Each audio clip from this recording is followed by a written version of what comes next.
अस्सलाम वालेकुम, नमस्कार। मंच पे आशीन मेरे बहुत ही सीनियर साथी और अखिल भारतीय कांग्रेस कमेटी के ऑब्जर्वर हाजी अरसान साहब,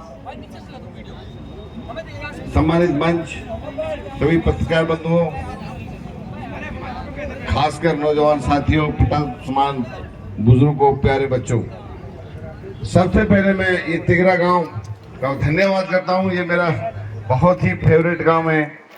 जब से मैंने 2009 से इलेक्शन लड़ा है, इन्होंने गली गली घुमा के मेरे को जो साथ दिया है, और जो मेरे यहाँ के नाम नहीं लूंगा, काफी सीनियर साथी हैं जिन्होंने खून पसीना मेरे साथ एक बहाया है और जो मुझको यहाँ तक पहुँचाया है, इनका बहुत बहुत शुक्रगुजार हूँ, मेरे साथियों का, खास कर तिगरा वालों।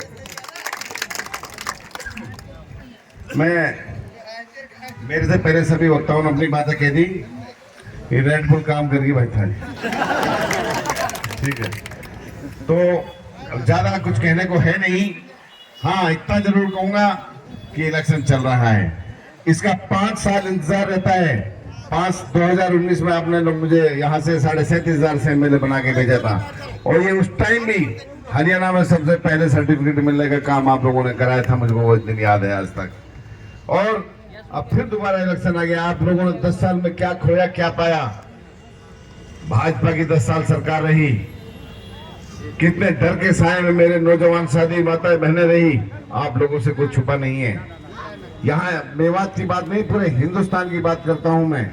एक विशेष जाति के पीछे ये हाथ धो के पड़े आप लोगों के सामने हैं, मगर ये विशेष जाति एक ऐसी जाति है, ना ये अंग्रेजों से डरी, ना मुगलों से डरी।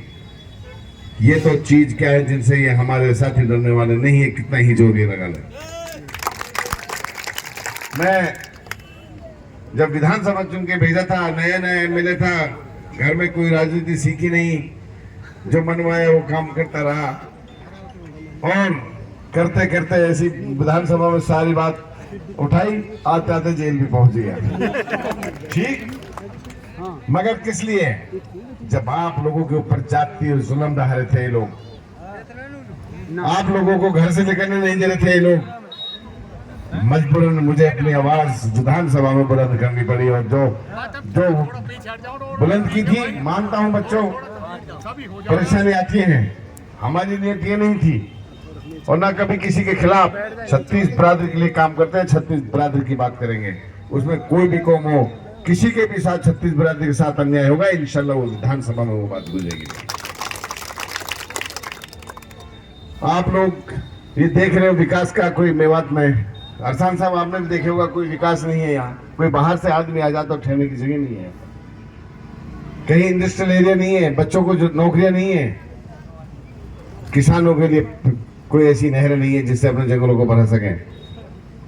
गुड़गांव दिल्ली छोड़ के देखिए, नहरों का जाल बना हुआ है। ये जो नेता थे हमारे पहले, क्या सोए होते, क्या कर गए, आप लोगों के सामने है। हमें दोबारा से नया घर बसाना है, शुरुआत करनी है दोबारा से कामों की। वो इंशाल्लाह जब 8 तारीख को कांग्रेस की हरियाणा में सरकार बनेगी, उसके बाद तुरंत जो काम पड़े मेवात में सारों को कराया जाएगा। और खासकर इन नौजवान साथियों को मैं बताना चाहता हूं कि विधान के हिसाब से हमें 2 लाख नौकरियों की भर्ती करनी है। सरकार जब कांग्रेस की बनेगी तो इंशाल्लाह आपका हक जरूर आपको मिलेगा।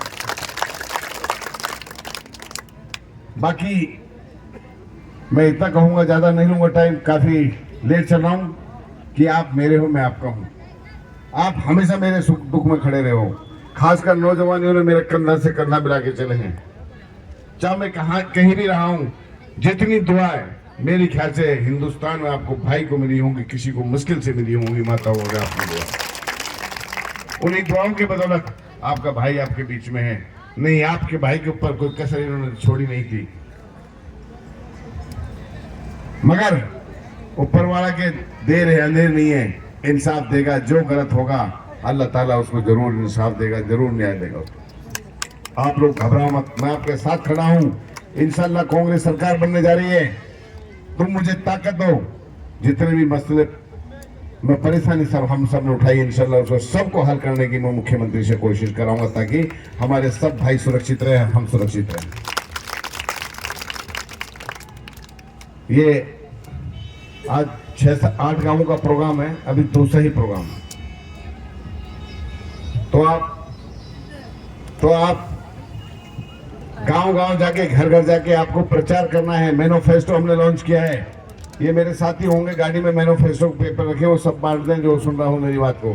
और उसमें हमने आम आदमी के लिए कितनी घोषणाएं की हैं ताकि आम आदमी को उसका फायदा हो। अब जब सरकार बनेगी तो 6,000 हम कम से कम बुढ़ापा पेंशन देने जा रहे हैं। 6,000 गरीबों के जिसके ऊपर छत नहीं है, पहले हम प्लॉट देते थे, अब उसके साथ 3.5 लाख का मकान 2 बेडरूम सेट भी बना के देंगे। हर महिला के लिए महीने में 2,000 रुपए आएंगे और गैस का सिलेंडर 500 रुपए का दिया जाएगा। ये तो ऐसे सारी याद नहीं है। चाहे विकलांगों की बात हो या दिव्यांगों की बात हो, उनके लिए भी 6,000 पेंशन सरकार मुफ्त करेगी, कांग्रेस की सरकार बनेगी। सबसे बड़ी बात गरीबों के लिए जो मुफ्त इलाज दिया जाएगा, जो हो नहीं पाता था, सरकार 25 लाख तक का खर्चा खुद उठाएगी और गरीबों को इंशाअल्लाह कोशिश करेगी कि उसको 25 लाख तक का फ्री का इलाज हो। ये बहुत बड़ी बात है आपको। आजकल पता हॉस्पिटल में 1-2 लाख में कुछ नहीं होता। एमएसपी की गारंटी दी जाएगी किसानों के लिए। ये बहुत सारी घोषणा और भी बहुत बड़ा मैनिफेस्टो है, सारे को पूरा काम करने के लिए मैं अब ज्यादा नहीं कहूंगा, मैं इतना ही कहूंगा। आने वाली 5 तारीख को जहां वोट बाहर 4 को बुला लेना। राजगोपाल के इलेक्शन में जैसे सो गए थे, नहीं सोना है। 95% पूर्ण करने, कितनी ड्राइवर भी आ जाएंगे, जो बाहर वोट भी आ जाएंगे। 5 तारीख को एक वोट कांग्रेस के पंजे पे दबानी है। तीसरे नंबर पे हमारा शायद नाम है, पंजे पे दबानी। ढूंढ लोगे आप, कोई बात ही नहीं है, वो तो पंजा तो है। बाकी जिस तरह से बीजेपी ने मेवात में हाल बेहाल किया, जो यहाँ के नेताओं ने हाल बेहाल किया, कभी आप लोगों से ये नहीं पूछा कि मेवात का क्या हालचाल है, मेवात में भाईचारा पे आंच क्यों आ रही है। कभी मुख्यमंत्री के सामने ये नहीं रखी कि मेवात के हालात कैसे हैं, इनको कैसे ठीक किया जाए। मैं ये कहता हूं, इनका इलाज करना बहुत जरूरी है 5 तारीख को। वो इलाज कैसे होगा? वो इलाज ऐसा होगा जब आप कांग्रेस पार्टी को वोट दोगे और 8 को रिजल्ट आएगा, पूरा हिंदुस्तान उस रिजल्ट को देखेगा और कहेगा कि हाँ, विधायक मामन खान ने जो विधानसभा में 36 बिरादरी के लिए आवाज उठाई थी वो सही थी और मेवात वासियों ने उस पर मोहर लगा दी है। इसका काम आपको करना है 5 तारीख। मैं सबसे विनती करना चाहता हूं कि कितने साथी मेहनत करोगे इलेक्शन में, घर घर में ये हाथ खड़ा करके सभी करोगे तो फिर तो